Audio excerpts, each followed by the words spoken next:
and that people who have objections, religious objections, to prescribing, a pharmacist prescribing an abortifacient, the morning after pill, or a nurse having to participate in a procedure, a medical procedure that may lead to an abortion. These are the types of things that the federal government should not force someone as a condition of employment to be able to do that is against their conscience, and we will have tough provisions in place to make sure that there are protections for religious liberty in this country that are higher than the laws related to sexual liberties.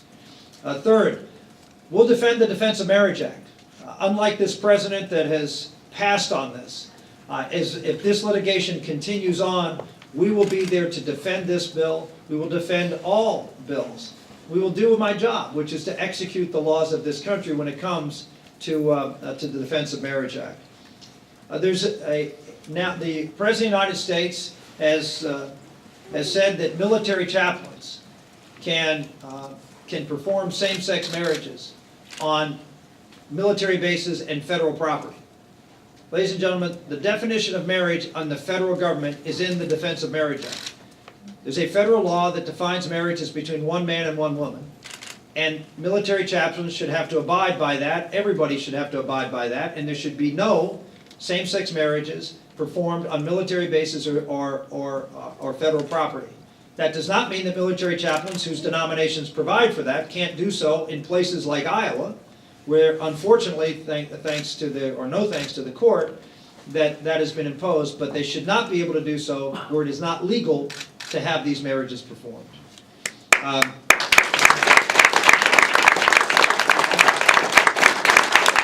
As you know, recently President Obama put in place a mandate for all health care plans to cover contraceptive and morning after pills, which is an abortifacient. So for contraceptive and abortion services, now companies, including church-related companies, schools that are church-based schools, other than the church itself, all companies, if you are a small business and you're a person who believes that contraceptive and morning after pills are against your religious tenets, you are still forced to provide that coverage in your health care. We will repeal that we'll repeal that right away, and then over the next few months we'll repeal Obamacare, which is the underlying purpose for it.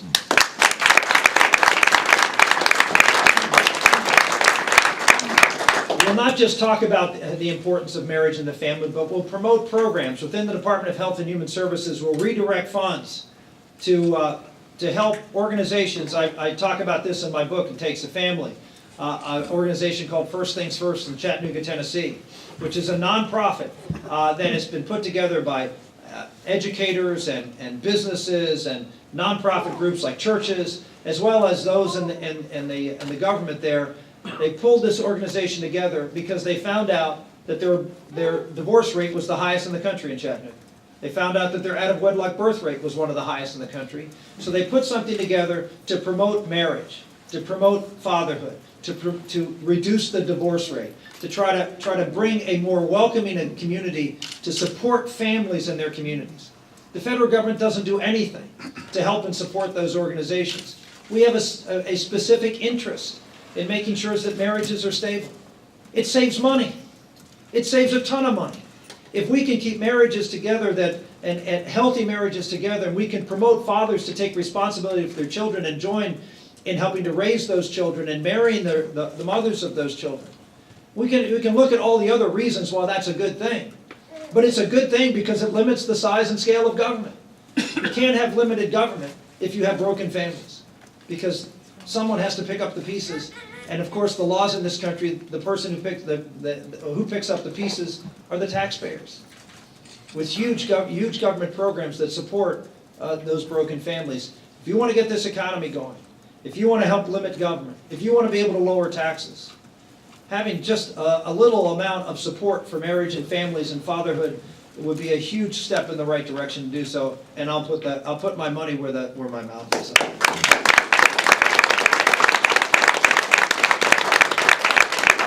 Finally, I will veto any piece of legislation that funds abortions or funds any organization that performs abortions, and of course, that means we will veto any money for Planned Parenthood as president.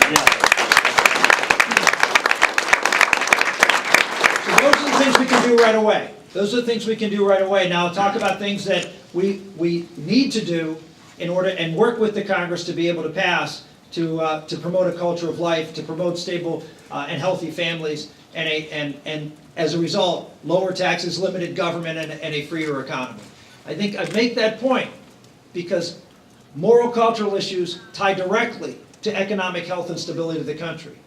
People have said to me, why are you out here talking about moral cultural issues where the economy is the real issue? Because moral cultural issues are the economy. They do tie together.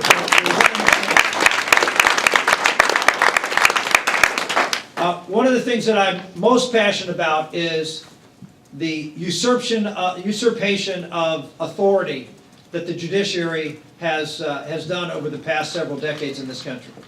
I always remind people that there are 3 branches of government, and in the Constitution, it doesn't say that any branch of government has a higher standing to determine constitutionality than the other. Read the Constitution. It lays out 3 branches of government, and it lays out them in order. I would make I think, a logical assumption that they lay them out in order of importance. You put the first, and you put the most important first. You put the second most important branch second, and you put the third most powerful or important branch third. Well, what's first? The Congress of the United States. It's the longest article. It's the one that has the most detailed explanation of what powers are given to that branch. The second is the President.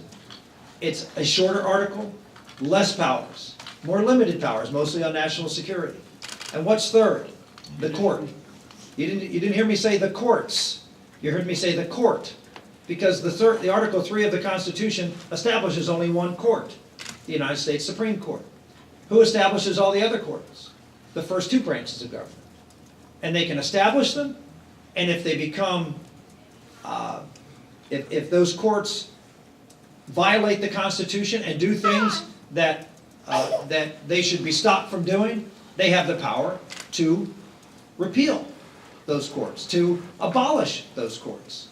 There's one court in this country that is the poster child for rogue courts, is a poster child for a group of people who believe that they are the super court of the land, that they are the ones that can rewrite the Constitution at will. And that happens to be the Ninth Circuit Court of Appeals. So I am proposing that we abolish the Ninth Circuit Court of Appeals.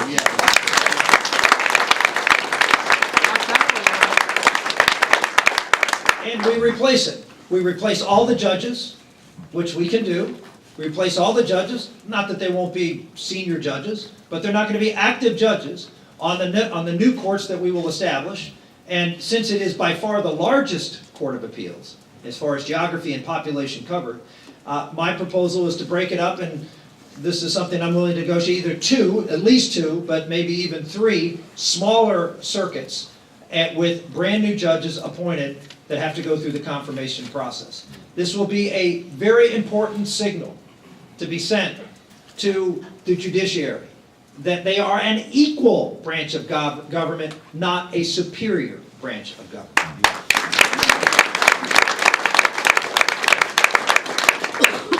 One of the most important things we can do as a society is stand up for human life. We have a legal fiction in this country. It's a legal fiction created by the Supreme Court, which says that all human life are not persons. If you look at the 14th Amendment of the Constitution, it says all persons are guaranteed rights under this Constitution. And we created a legal fiction in Roe v. Wade that said that human life, not all human life, are people. And they did so saying, well, we weren't quite sure whether that thing in the womb was a person or not. Well, we know for a fact that at the moment of fertilization, we have an entity that is a unique human being with its own unique DNA, and that it is alive. Therefore, by any biological definition, it is a human life. And as a human life, it should be treated with the same dignity of all human life. Thank you. In our society.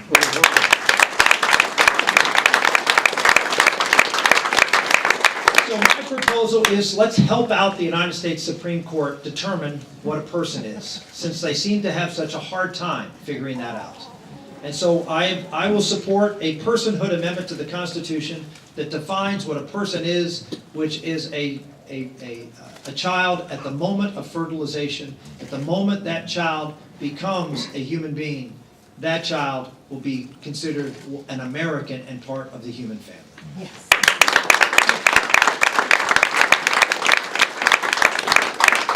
I'm someone who believes I always call myself, when I was in the United States Senate, the offensive coordinator for the pro-life cause. And I know not everybody here is a football fan, particularly if you're an Iowa State person. No, I shouldn't say that. And I know I'm getting some pretty nasty comments.